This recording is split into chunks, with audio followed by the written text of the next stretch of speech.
Halo, selamat pagi pemirsa, apa kabar Anda hari ini? Senang sekali dapat menjumpai Anda dalam berita Papua hari ini. Saya Yuni Rumbarar bersama tim redaksi telah menyiapkan sejumlah berita menarik dan aktual bagi Anda. Berikut 3 berita utama.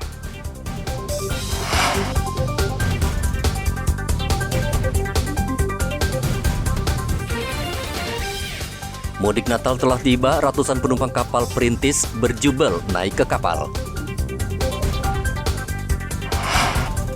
3 warganya tewas, kerukunan keluarga Sulawesi Tenggara minta pelaku pembantaian ditangkap.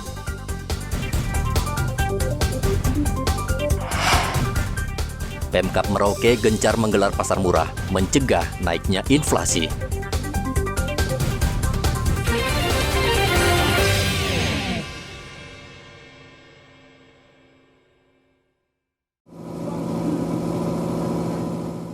Arus mudik di Pelabuhan Merauke sudah mulai terlihat sejak Sabtu lalu. Ratusan orang berjubel hendak menaiki kapal perintis yang membawa mereka pulang ke kampung halaman untuk merayakan Natal. Kapal yang seharusnya berangkat pukul 4 sore terpaksa tertunda hingga 3 jam dan baru pukul 7 malam berangkat. Penyebabnya jumlah penumpang tidak sebanding dengan tiket yang dijual. Sesuai kapasitas, kapal hanya bisa mengangkut 50 penumpang, namun penumpang yang naik ke kapal lebih dari 300 orang. Petugas berusaha membujuk sebagian penumpang agar turun dan menunggu kapal berikutnya, namun tidak dihiraukan, sehingga kapal telat berangkat. Kamu naik kapal ini mau kemana, Andres? Mau ke Kimam, ke kampung. Oh, kampung. Dan berangkat apa? Kapal Mitra. Kapal Mitra ya? Iya. Ke sana dalam rangka apa? Di Natal di orang tua. Oh gitu. Nanti berapa lama di sana, Andres? Habis tahun baru kembali lagi. Kembali sini. Iya, Karena sekolah ya. Naik kapal ini mau kemana, Yohanes? Kontuar. Kontuar ya. Dalam rangka apa, Yohanes? Rangka dalam Natal. Oh, Natal. Iya. Nanti berapa lama di sana di Kontuar rencana? Ya 1 bulan lah. 1 bulan ya. Habis Natal balik lagi. Ya habis Natal memang. Balik lagi ya. Membludaknya penumpang juga terlihat di kapal Mitra Abadi yang berangkat menuju distrik Kimam. Kapal ini menyinggahi sejumlah pelabuhan seperti Kumbis, Kultur, Buraka, dan Kimam yang ditempuh selama 5 hari perjalanan. Muhammad Ridwan melaporkan dari Merauke, Papua Selatan.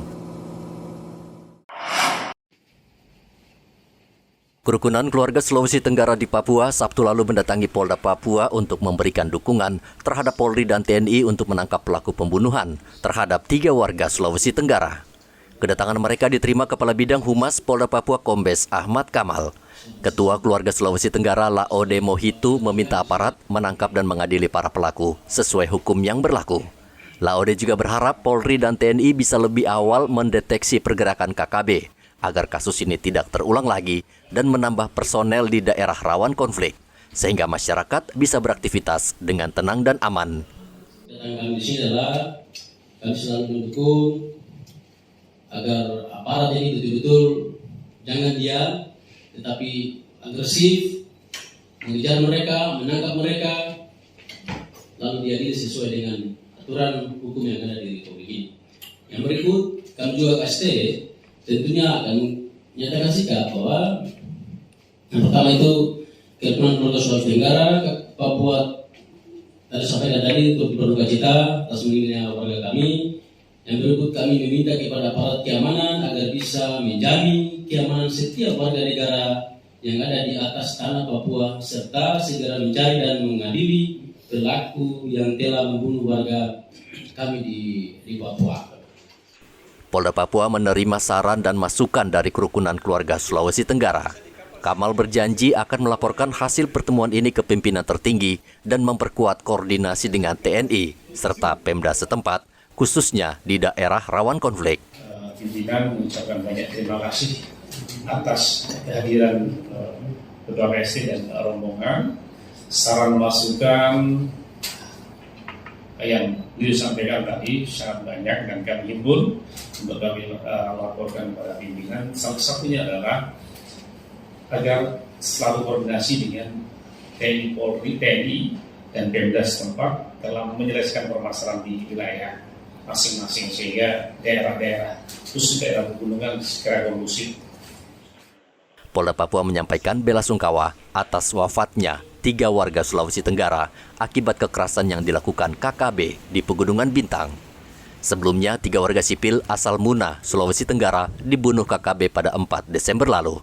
Seluruh korban merupakan pengemudi ojek yang sedang mencari penumpang di Pegunungan Bintang. Arthur melaporkan dari kota Jayapura, Papua.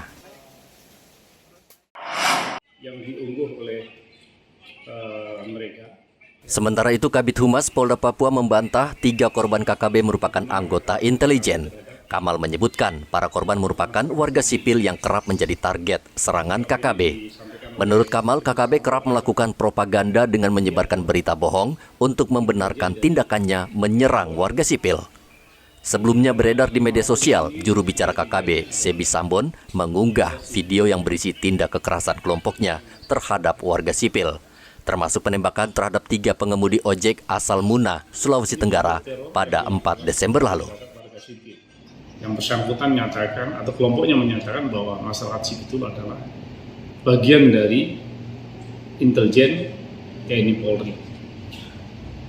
Ya, apakah itu bekerja ojek, atau bekerja bangunan, atau bekerja jalan, atau bahkan tim medis atau guru yang ada di wilayah Papua. Jadi saya pastikan beliau-beliau adalah punya profesi yang jelas bukan anggota TNI dan bukan anggota Polri. Dalam video yang beredar tersebut diperlihatkan detik-detik anggota KKB menghabisi nyawa ketiga korban. Video ini sengaja disebarluaskan KKB untuk menciptakan ketakutan terhadap warga, khususnya warga pendatang. Arthur melaporkan dari kota Jayapura, Papua. Prajurit Satgas Yonif Rider 321 Kostrat yang bertugas di distrik Yigi, Kabupaten Duga, Provinsi Papua Pegunungan, mengajak pengungsi kembali ke kampung halaman. Hingga saat ini masih banyak warga yang takut pulang ke kampung mereka dan memilih mengungsi selama 5 tahun di Wamena karena trauma pasca pembantaian yang dilakukan KKB pada 2 Desember 2018 yang menyebabkan puluhan warga sipil meninggal dunia. Tentara berhasil membujuk sebagian warga, mereka mau kembali ke distrik dengan jaminan keamanan. Yigi adalah rumah kami. Kami terpaksa pergi dari Yigi karena diusir oleh kelompok babi hutan. Tapi pos Sargas datang untuk bantu kami, masyarakat Yigi. Kampung Yigi kasih aman oleh pos Sargas. Jadi kami kembali ke kampung Yigi.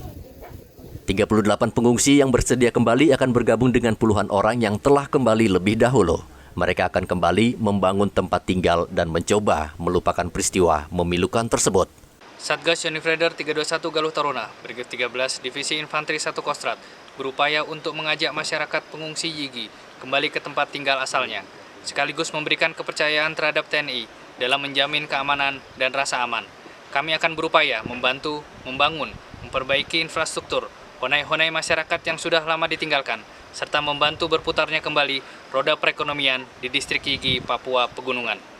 5 tahun lalu, tepatnya di bulan Desember 2018, puluhan pekerja Istaka Karya tewas dibantai KKB di Puncak Kabo. Semenjak itu, aparat menggelar operasi pencarian yang menyebabkan warga takut dan merasa terancam. Hingga saat ini, masih banyak warga yang tidak mau kembali ke distrik Yigi karena takut nyawa mereka terancam.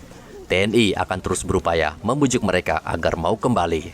Arthur melaporkan dari Nduga, Papua Pegunungan.